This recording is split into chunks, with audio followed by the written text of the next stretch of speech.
Mrs. Eddy by Hugh Studdert Kennedy. Chapter 28. The Death of Gilbert Eddy.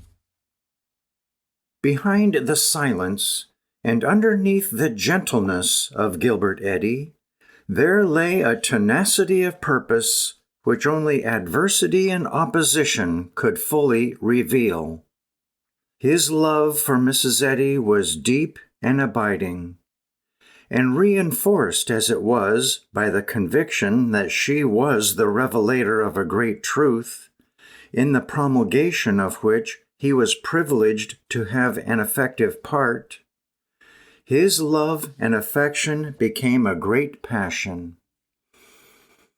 It is hard to say which aroused Gilbert to more effective action, an attack on Mrs. Eddy or an attack on her work. And whenever he started on a campaign to offset either, he stuck to it until he had accomplished his purpose. Thus, his denunciation of Aaron's plagiarism in the preface to the third edition of Science and Health was by no means the end of the matter. He determined that Aaron's should be arraigned for infringement of copyright, and the circulation of his pamphlet stopped. Before he took action, however, he wanted to be sure of his position. And so, when he and Mrs. Eddy left Lynn for Boston, it was with the intention of going on almost immediately to Washington, in order that Gilbert might make an exhaustive study of the copyright laws in the Library of Congress. They arrived in the capital early in the January of 1882, and for 3 months Gilbert devoted himself to the work, securing a knowledge of copyright law and embodying it in writing, such as in later years, long after he had passed away, was to prove of inestimable value to Mrs. Eddy and her movement. While her husband was thus employed, Mrs. Eddy was by no means idle. She had left Clara Choate in charge of things in Boston, but it was to Julia Bartlett that she apparently looked more and more to lead this people in her absence. Thus, in one of her letters written to Julia shortly after her arrival in Washington, Mrs. Eddy tells her how deeply she feels that there ought to be a substitute for me in Boston, and how sure she is that of all those whom she left behind, Julia is the most fitted for the task.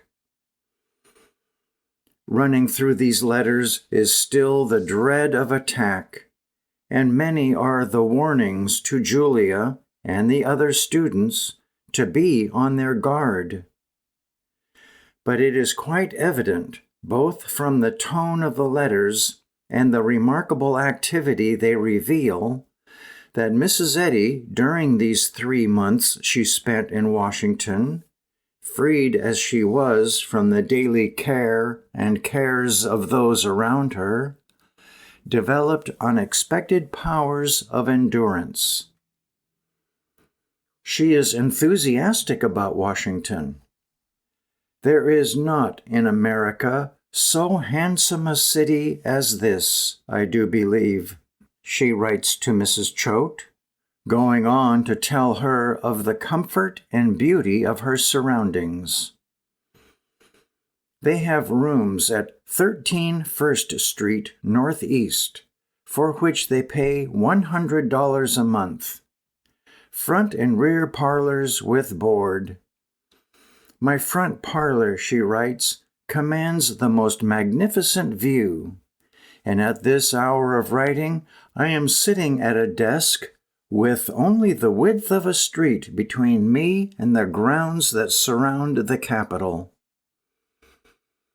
But her work came first, and Mrs. Eddy was soon in the thick of it.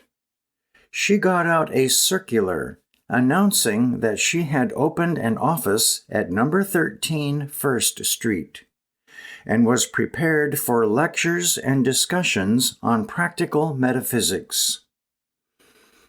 Some knowledge of the new teaching must have preceded her, for it was not long before she was holding a class. On February 28th, she wrote to Clara Choate that during the preceding 2 weeks, she had lectured every evening. I have worked here harder than ever. 14 consecutive evenings I have lectured 3 hours every night, besides what else I am about. Get to bed at 12, rise at 6, and work. I have a goodly number already enlisted. It was in Washington, too, that she met again the old friend, Fanny McNeill, Franklin Pierce's niece. Franklin had long since passed away, and Fanny, now Mrs. Fanny McNeill Potter, was living in Washington. They were, it will be remembered, distantly related, and Mrs. Eddy recalls in her miscellany how, during her stay in Washington at this time, they went together one day to visit the grave of Fanny's father, General John McNeill, in Arlington Cemetery. Her letters from Washington are full of little intimacies, sending her love to this one and that, especially to Clara's little boy, Warren, for whom she seems to have had a particular affection. Love and a kiss to dear Warren. Tell him I know who the little boy in Boston is. On the other hand, her students in Boston were also active. Undismayed by the defections in Lynn, they had set to work to make sure that no permanent injury was done to the cause in which they had enlisted. Early in February, remaining members of the Christian Scientist Association met together and drew up a series of resolutions in which they censured the act of seceding members, declared their charges to be untrue, and reaffirmed their loyalty to Mrs. Eddy. The resolutions were published in the Lynn Union and throw much light on the situation, both in regard to Mrs. Eddy herself and the movement developing under her care. After expressing to our beloved teacher, an acknowledged leader, Mary B. Glover Eddy, sincere and heartfelt thanks and gratitude for her earnest labors in behalf of this association, the resolutions continue. Resolved, that while she has had little or no help except from God in the introduction to this age of materiality of her book, Science and Health, and the carrying forward of the Christian principles it teaches and explains, she has been unremitting in her faithfulness to her God-appointed work. And we do understand her to be the chosen messenger of God to bear His truth to the nations. And unless we hear her voice, we do not hear His voice. Resolved, that while many and continued attempts are made by the malpractice, as referred to in the book Science and Health, to hinder and stop the advance of Christian Science, it has, with her leadership, attained a success that calls out the truest gratitude of her students, and when understood, by all humanity. Resolved, that the charges made to her in a letter signed by J.C. Howard, M.R. Rice, D.B. Rawson, and 5 others, of hypocrisy, ebullitions of temper, and love of money are utterly false, and the cowardice of the signers in refusing to meet her and sustain or explain said charges be treated with the righteous indignation it justly deserves. That while we deplore such wickedness and abuse of her who has befriended them in their need, and when wrong, met them with honest, open rebuke, we look with admiration and reverence upon her Christ-like example of meekness and charity, and will, in future, more faithfully follow and obey her divine instructions, knowing that in so doing, we offer the highest testimonial of our appreciation of her Christian leadership. Resolved that a copy of these resolutions be presented to our teacher and leader, Mary B. Glover Eddy, and a copy be placed on the records of this Christian Scientist Association. Thus, as far as the faithful remnant was concerned, the vindication was complete, and Mrs. Eddy, in a letter to Clara Choate, speaks of her happiness in receiving this evidence of loyalty. Indeed, it quickly became clear that the defection of the Lynn students, far from crippling the movement, had given it a new impetus. As far as Mrs. Eddy was concerned, it served for the inauguration of a policy, if so it may be called, which was to be typical of her work and method in the future. She always met apparent defeat as though it had been a victory. She insisted upon putting a tax on calamity, as she afterwards expressed it in one of her writings.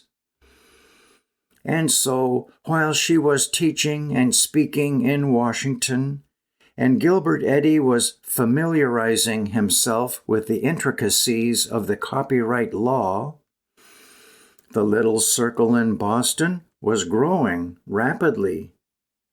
When the two returned to Boston, as they did early in April, it was to an outlook more hopeful and encouraging than had obtained for some time.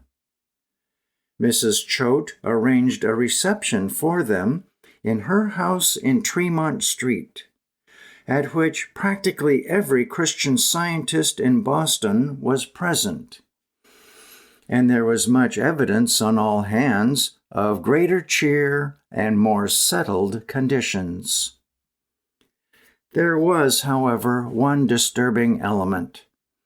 The Choates were the first among Mrs. Eddy's students to have any particular social pretensions, and the reception that Mrs. Choate gave to Mrs. Eddy was made far too much of a social occasion not to fill this woman of simple, almost austere taste with grave misgivings. Along with those interested in Christian Science who attended were many of Mrs. Choate's personal friends who were not at all interested, but were glad of the opportunity to meet a woman concerning whom so much had already been heard. Mrs. Eddy was taken by surprise. She made a brief address, but stayed only a short time, from which it was inferred that she did not think the real purpose of her teaching could be forwarded by such methods. Meanwhile, she had much to do. While she was in Washington, she had, with the aid of the Choates, rented a house in Boston at 569 Columbus Avenue, not only as a residence for herself and some of her students, but as the future headquarters of the Metaphysical College.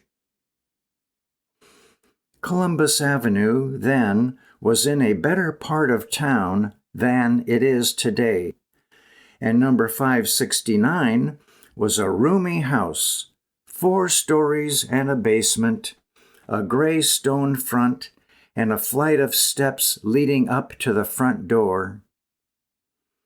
In the matter of furnishing, Mrs. Eddy stood out firmly against anything but the most simple. The classroom of the college was established on the 2nd floor. It was laid with oilcloth. In one corner was a small raised platform on which Mrs. Eddy had her table and chair, while the seats for the students were set diagonally across the floor. Several students, among them Julia Bartlett, came to the college to live. It was not long before a class was in progress, and in many ways the outlook seemed brighter than ever before.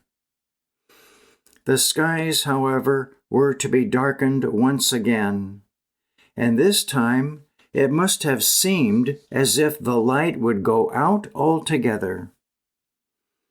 Gilbert Eddy fell sick. He had suffered much. Kind and gentle at all times, he was cut to the quick by the malice which seemed to pervade the attacks on his wife. And he viewed every onslaught on himself or upon any of the students as an attack upon her. Even when accused of conspiracy to murder, he never seems to have thought of himself in any other light save as the channel through which an attack was being made upon his wife. Shortly after their return to Boston from Washington, he seemed to fail. He tried valiantly to help himself, insisting to Mrs. Eddy and the others that it was nothing but what he could well handle himself. But he grew steadily worse, and at last Mrs. Eddy decided to call a doctor to diagnose the case. There had been much perplexity among her students, and a strong insistence that if the nature of the trouble were known, it would be more readily met mentally. And so Dr. Rufus K. Noyes, a graduate of Dartmouth Medical School, who afterwards became a distinguished physician in Boston, was summoned. He diagnosed the case as valvular heart disease. Mrs. Eddy, however, had her own views on the matter. Whatever the outward and visible secondary cause, the primary cause was the load of hatred, fear, and worry which the patient Gilbert had had to bear through the brief years of their married life. 30 years later, her diagnosis was to be a commonplace.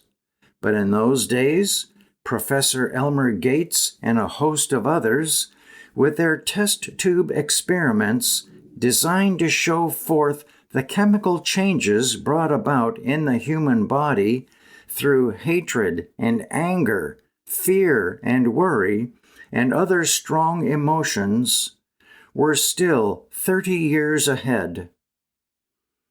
The theory that diseases are sometimes traceable to a nervous, and so a mental origin, had not been advanced in 1882, and would not be for many years afterwards. But Mrs. Eddy was quite sure of it, and once again, as in all times of crisis, she had to carry not only her own burden, but that of her students also. As Gilbert sank from day to day, their anxiety mounted. To their fear of Kennedy and Spofford had now been added the new fear of Ahrens. And while Mrs. Eddy and Gilbert stood firm, the students seemed to have faltered in dismay. At daybreak on June 3, 1882, Gilbert Eddy died. Only the day before, he had felt so much better that he had ventured out for a ride on the streetcar. Julia Bartlett went with him, and all were no doubt much cheered by this evidence of better things. So much so that Mrs. Eddy was persuaded to retire early.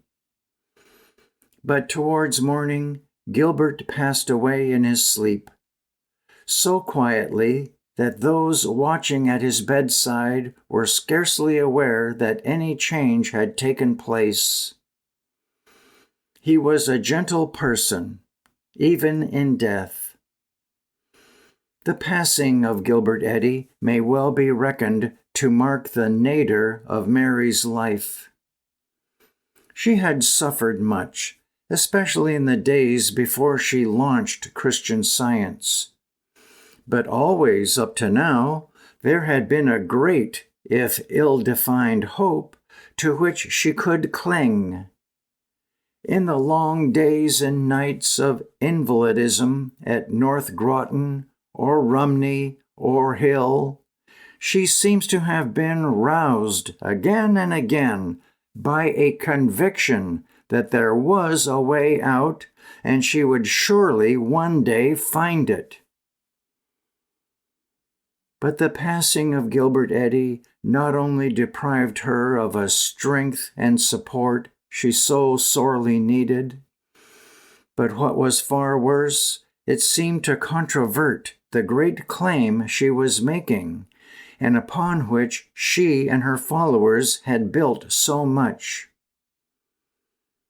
She never really doubted, apparently, but the demand upon her to justify her teaching was tremendous, and her first care was to meet it. Her own grief was nothing to her in the presence of the necessity of convincing herself and her followers, both those already with her and those to come, that nothing had happened that could or should shake their faith in any way. Gilbert Eddy was the victim of malicious mental malpractice, in her understanding of the term. And if it was the last thing she did, she would make this clear to her followers and to the world. And so, at her request, the newspapers, the Boston Herald, the Journal, and the Post, sent reporters to see her, and to them she told her story. The report of the interview, which appeared in the Post on June 5, 1882, is perhaps the most comprehensive of the three. My husband's death was caused by malicious mesmerism. Dr. C.J. Eastman, who attended the case after it had taken an alarming turn, declares the symptoms to be the same as those of arsenical poisoning. On the other hand, Dr. Rufus K. Noyes, late of the City Hospital, who held an autopsy over the body, affirms that the corpse is free from all material poison, although Dr. Eastman still holds to his original belief. I know it was poison that killed him, not material poison, but mesmeric poison. My husband was in uniform health, and but seldom complained of any ailment. During his brief illness, just preceding his death, his continual cry was, "Only relieve me of this continual suggestion through the mind of poison, and I will recover." It is well known that by constantly dwelling upon any subject in thought, there finally comes the poison of belief through the whole system.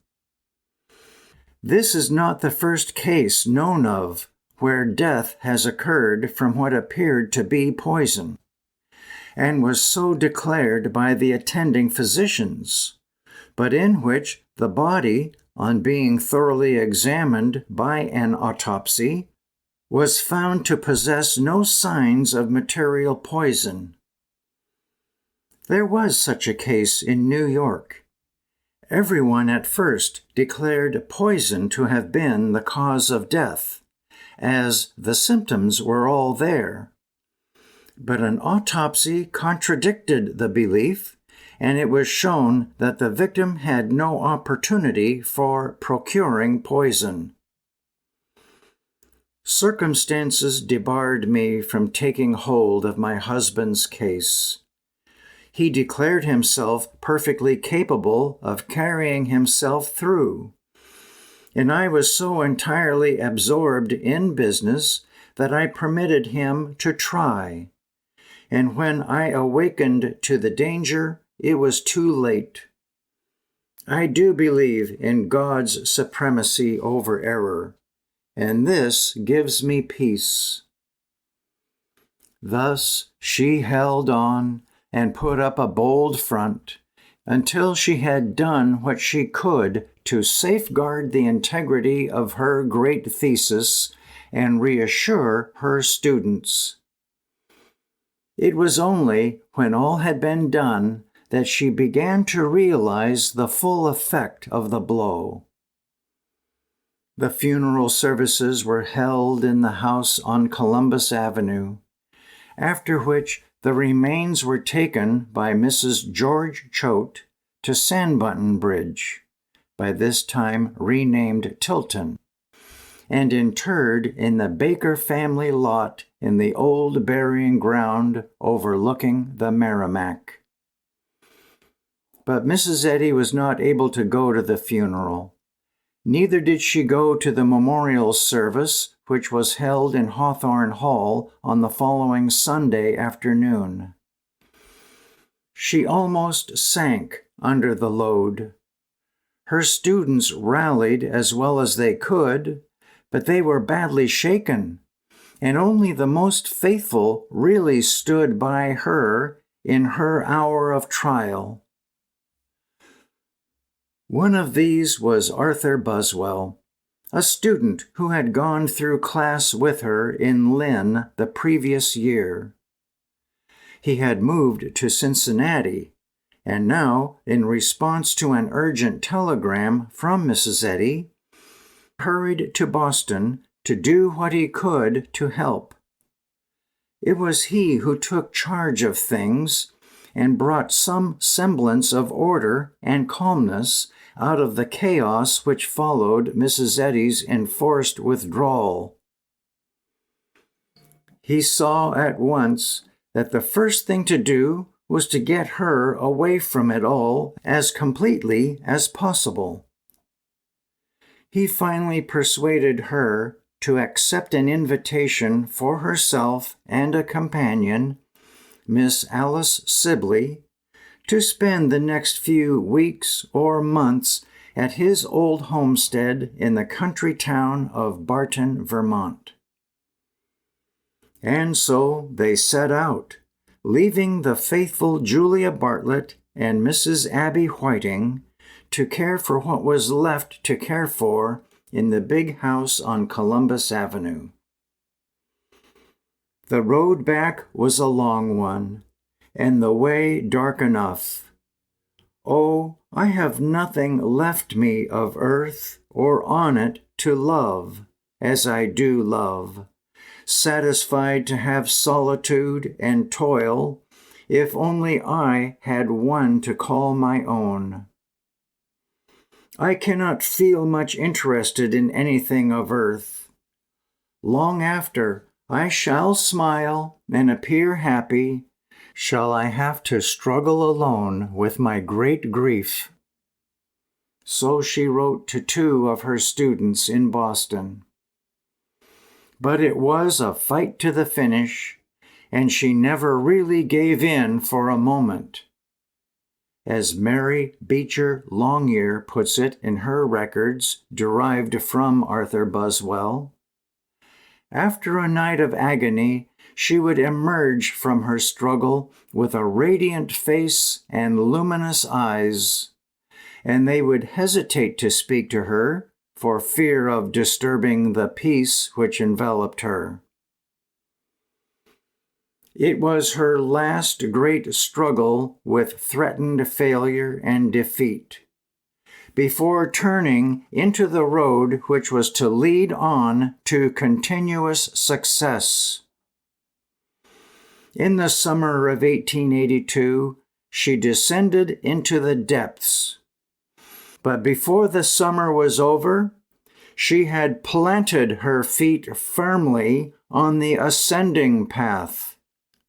From there and then on, she moved in only one direction, and that was upward.